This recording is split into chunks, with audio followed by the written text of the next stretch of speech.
निशुम्भ शुम्भ गर्जनी प्रचण्ड मुण्ड खण्डिनी वने रणे प्रकाशिनी भजामि विन्ध्यवासिनी।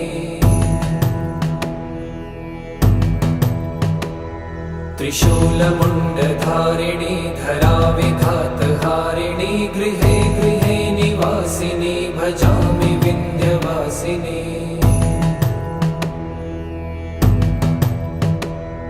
दरिद्र दुःखहारिणी सदा विभूतिकारिणी वियोगशोकहारिणी भजामि विन्ध्यवासिनी।